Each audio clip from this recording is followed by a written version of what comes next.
A lovely afternoon in East London for Chelsea. Hello there, guys. Daniel Childs back here again. Rational perspective on West Ham 0, Chelsea 3. Second win in a row. 3 Premier League wins so far and 5 for Enzo Maresca as Chelsea's head coach.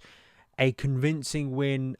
A lovely afternoon, especially for that away end. It was great to see how much fun they were having and how much fun all of us as Chelsea fans were having watching that game as Chelsea went to a ground historically like last week at Bournemouth that we really struggle at and just convincingly battering West Ham. I mean, listen, I know West Ham aren't our biggest rivals, but it's still quite funny. And the ease to which we broke through some of the finishes, Nicolas Jackson having probably his most accomplished or one of his best Chelsea performances, really kind of putting a statement down personally for him. We saw Sancho, obviously Palmer scoring in the second half, Madueke 2, Caicedo having a very good game, Enzo arguably having one of his best games so far this season, the defence keeping another clean sheet. So all round, this was a really, really lovely afternoon. You know, it's one of those performances that I think in Chelsea past we used to get a lot of the time where Chelsea would turn up to a weaker opposition and just comfortably put them away. Of course, in recent years that hasn't been the case. Now, I think structurally West Ham were abysmal. I think some of the decisions that Julian Lopetegui made, especially from the start of this game, were truly staggering in terms of personnel, in terms of the way they were set up, the lack of anything off the ball, really. I mean, I've criticised Chelsea's off the ball issues, but I mean, West Ham, it's another level. And of course, when you're put in that situation and you have to capitalise, and that's exactly what Chelsea did, and that was great to see. And I think I spoke last week, and I've spoken so far this season, how Chelsea haven't really looked like the team that I feel like Enzo Maresca is wanting to build. You could argue today was the first time we saw it, but also with a blend of kind of that speed in transition that Chelsea have been capable of doing that I really like to see, because it shows that Enzo Maresca, I think, is giving maybe a little bit more license than some of us expected, and the players that were doing well in attack last year have kind of picked up where they left off, and that's a really good thing. And defensively, if you're keeping 2 clean sheets in a row, you can't sniff at that, because it shows that Chelsea structurally are hopefully getting better week by week. So let's look at the starting 11. So there were I think there were 2 big areas we were talking about, right? Which was right back, because you had no Malo Gusto, no Reece James. Would Josh Akepom start there? Would maybe even Renato Vega fill there? Would Axel Disasi start there again? Instead, Wesley Fofana started at right back. Tosin Adarabioyo came in for his first Premier League start. Levi Colwell and Motka Correa making up the back four, with, of course, Robert Sanchez staying in goal. Enzo Fernandez returning from illness, alongside Moises Caicedo. And then the three-behind striker I thought was the most obvious actual part of the team to really predict, which is Noni Madueke off the right, Palmer just behind the striker, and Jadon Sancho as well, who all these players had a really positive game. And then, of course, the big conversation in Nkunku or Jackson, and Jackson, ironically, making such a big statement for himself to prove that, yeah, I should be Chelsea's centre forward. And of course, Nkunku came on later in the game and should have had a goal for himself that was well saved by Areola, but he should be finishing that. But for Jackson, who, I say this, I'm a massive fan of Nicolas Jackson. I think he had such a brilliant first year.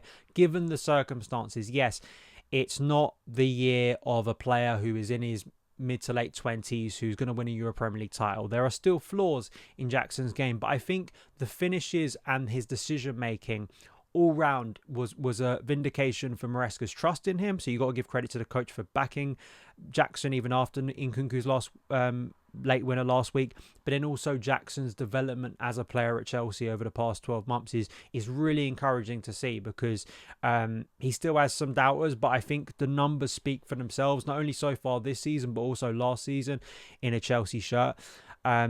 Yeah, I mean, structurally, West Ham were abysmal. I mean, they really were. I don't think I've seen many opponents against Chelsea be so poor, be so lackluster, and just passive off the ball. It was staggering at times how easy it was for Chelsea to kind of put a few passes together, and then kind of just massive amounts of space were open then for Chelsea to run into. That was the intelligence of Chelsea's passing, of, you know, very much baiting that press, West Ham falling for it, their front players falling for it. And then it seemed like once Chelsea got through the first phase, there was kind of nothing there for Lopetegui's team to kind of do. It felt like the structure completely imploded. But early on, Jackson, one-on-one with the keeper. And what was great about this was he had this opportunity against Palace, very similar late on.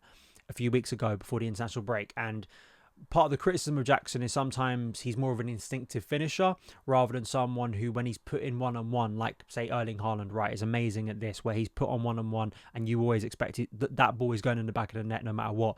With Jackson, you're kind of unsure. He had a lot of time to think about it. This was a goal that sure was part of Chelsea's nice build-up at the start in their own half, but also was a lot down to Jackson's decision-making and speed. And then he gets in the box, but this time makes the right decision, puts it through the legs of Areola, 1-0. Perfect start to a game at the London Stadium. But then, of course, lovely build-up again, and I thought the combination of passes between Levi, Enzo and Caicedo were brilliant there. We spoke a lot about Levi Colwell, his involvement in the build-up. That was evident again today. But, of course, I thought Enzo Fernandez, this was a great game for him because of the lack of structure or kind of space available to him. He, of course, is a better deep passer, and especially when Chelsea are trying to hit a team on a break, he can be very effective. And Caicedo too. I think Caicedo as a defensive midfielder in recent weeks has been brilliant in terms of positional awareness, winning the ball back, covering, adding protection to Chelsea's defence. But as well, as we saw at the back end of last season, he's a good passer too. So he set up the second. And again, Jackson one-on-one has a bit of time to think about it. Really ruthless finish. And from there, Chelsea have a platform. Now, sure, there were two little scary moments in the sense that West Ham have a goal ruled out. They have a penalty shout. But to be honest, I say scary moments. They were both the right decisions. It wasn't a penalty and it was offside. So I can't really... the commentary was kind of making out that West Ham had kind of been hard done by. Yes, there was a period of pressure, which you expect when you face any Premier League team, but especially at West Ham. And given recent years, it was a lot less strenuous. But then at 2-0, of course, you still are kind of... With Chelsea so far this season, you're not entirely confident if West Ham maybe get one early in the second half. Could that stadium erupt? Could it become more of a lively game and become a lot more awkward for Chelsea?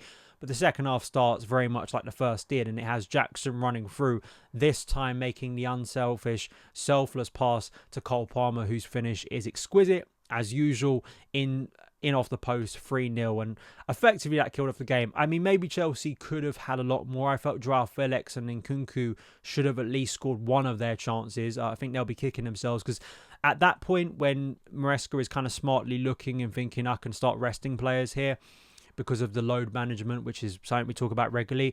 It's really on those kind of fringe players to then come off the bench and make an impact. And I think it's hard to say any of them did because, you know, there was mountains, you know, acres of space for that team to run into over and over again, and they didn't make the most of those opportunities. But I suspect those players who came on late will probably start against Barrow in midweek in the League Cup, where hopefully Chelsea can get a few goals again and get some more confidence. But overall, this was as convincing a win. I mean, the stats say as much. It's quite funny when you look at the stats. Ball possession, Chelsea actually had less of the ball than West Ham. And that's the interesting thing we may delve into a bit more. Maresca was kind of sold as this kind of dogmatic possession-based manager who was going to come into Chelsea and Chelsea were going to look to dominate the ball.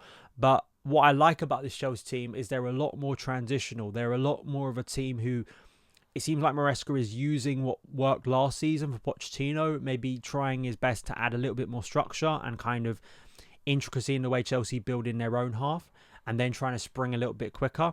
But I really like that because it's the capacity and the tools you have at your disposal. Like we know Jadon Sancho at Borussia Dortmund is a great transitional player. Cole Palmer is too. Enzo Fernandez in terms of passing can be as well. Noni Madueke's speed. So he's got the tools to do this. I think the big question is just that balance of getting it right over the course of the season. But XG over 2. Brilliant for Chelsea, obviously, you know, to create that 12 shots, actually less overall than West Ham, actually less shots on target. In terms of big chances, 5-0 shows you the quality of chances were a lot better for Chelsea than West Ham. So that's what you have to kind of look at there, not just shots. And yeah, I mean, listen, credit for Maresca. He listen, it was a mess of a summer.